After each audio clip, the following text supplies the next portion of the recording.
นับเด้อนับเด้อ เมียนเพื่อวัดตัวเศร้า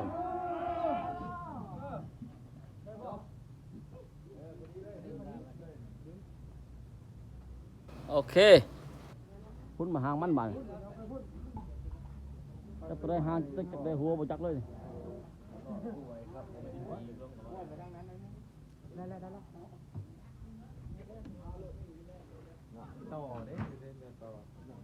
จาน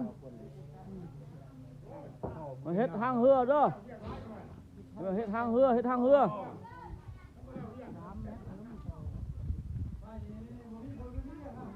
จาน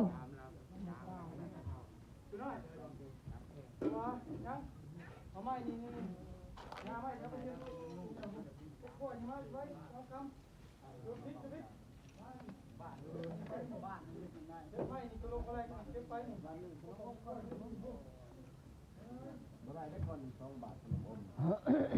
บ้านนึงเอาเฮ็ดจังได๋บ้านยังแอวของอะไรเยอะจ้ะลงตามก้อนนะ100 บาทบ้านนึงเขาไปตั้งนี่บ้านนึงได้หลายอยู่ต่างบ้าน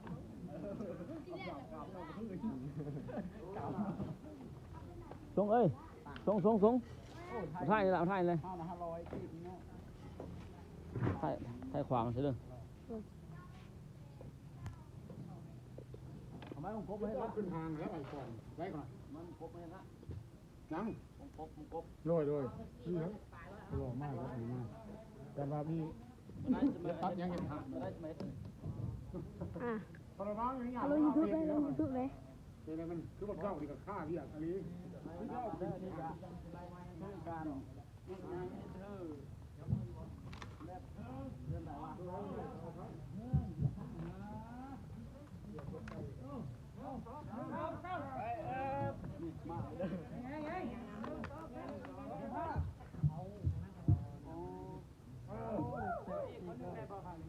ตุ้ยมึงชี้ย่างไม่ใช่เจ็บหนักเลยไม่จะโทษคนมึงนะฮะไม่ที่จะไม่ฮะอันนี้เจ็บหนักเลยเนาะการทำเลยนะพี่น้องเนาะอันนี้คือการทำเพื่อเล็บจีกนี่ให้เบิ้งโจ้ลงเนาะเฮ้เบิ้งแม่เล็บจีกเลยหายเลยมาทำไมทำนี้กายหัวใจมันวะกับสวัสดีพี่น้องเนาะหาเพื่อตอนนี้ยังบอกพ่อใหม่กับลังคาซีเนาะพี่น้อง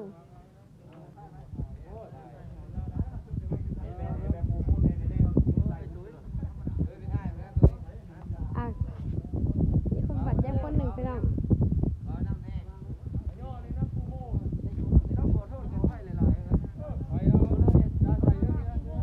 ที่ขอบใจเสร็จบริการพี่น้องเลยตามเขาเลยดึงออกมาเลยพอดึงออกเลยจักว่าเลยก็ได้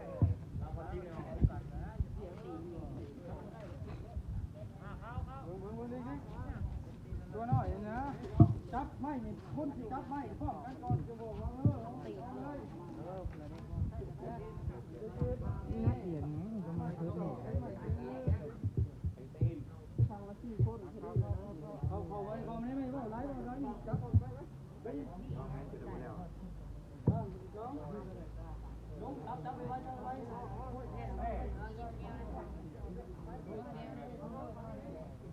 างนี้เนี่ยยกทางนี้จับไม่เนี่ยผมต้องจับไม่เนี่ยไปหาอะไรกำลังย่อนะพี่น้อง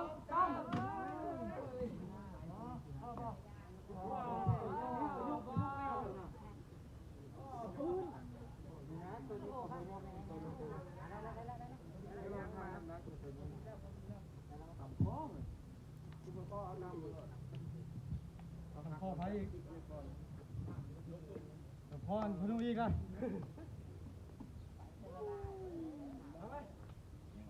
ยังเย็กได้แล้วป่ะนี่ได้แล้วว่า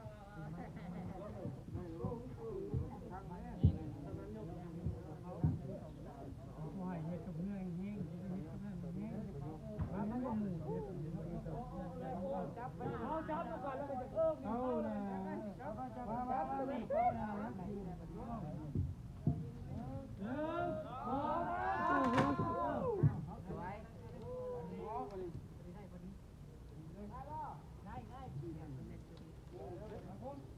แป้งเนื้อมันสึ่งมันจะบูจักแป้งเนื้อมันสึ่งโย่เลยตีมันบ่คือเลยมันขอได้ขอได้ มาเจ็บเนี่ยผู้นึง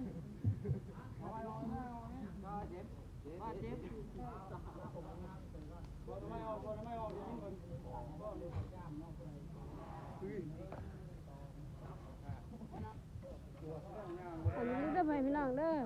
ลังกะทิพี่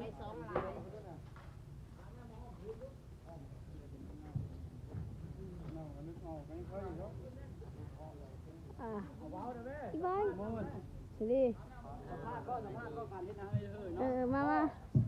สัมภาษณ์ กะเซ็ตสิ้นกะทางก็ได้20%เนาะเบิ่งได้เบิ่งผู้แน่ได้20%เด้อคุมนี้เบิ่งเสาเนี่ยเด้อ มาสองตีน พุดเอาคันนี้งอกตัวนั้นงอกกะมาบ่ได้เจาะบ่ได้ บางคนเขาอยากกิน หลังกระสอบหลังกระสีเท่าได้เด้อตัวนี้น้ำบัด 150เป๊ปซี่เด้อหนูก่อน น้ำพอเพิ่มน้ำก้อน เอาขึ้นมาเลยเหรอตัดฟังเอาไปยังเก็บได้เลยเอาขึ้นไปเลยหรือก็ได้เหรอเขาบัดคือจะพึ่ง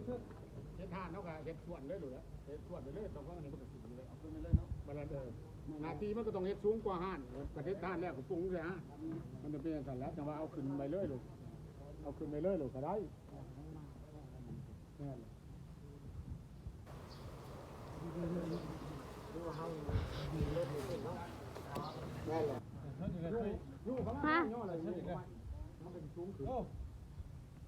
อัดวิดีโอย่ อเลยยู่เขามาเลยก็ที่สูงขึ้นตื่นอยู่ สัมภาษณ์ ยกเอาไปมั่งไม่เป็ดมันยก ย่อมันย่อเขาละชนมันเป็นยู่ล่อเขาไปตื่นกระสูงกระตื่นอยู่มันจะเบาเลย เพราะอันนี้มันจะให้มันขับหรือก้อนอยู่นี่มันหักห้องหนึ่งห้องมันแล้วมันแตกนี่แตกปู้อันเดียวเลยห้องก้อนกระโมงเลยนี่ห้องโมงครึ่งมาเบ๊ะมาบ้างเสาพี่บ้างเสาพุทธบ้านเอามาห้องมันนะก้อน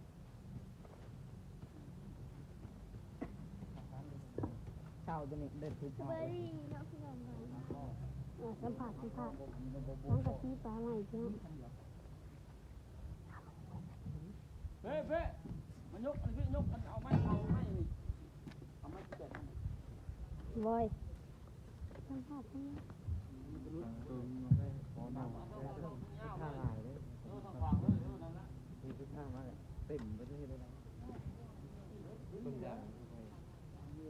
ดังมาสัมภาษณ์โบพี่สัมภาษณ์ดังเลยโบสัมภาษณ์โบสัมภาษณ์เป็นภาษา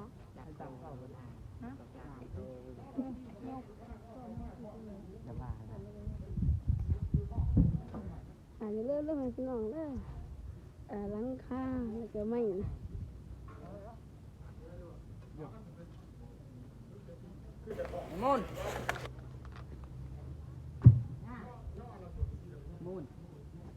นะมูน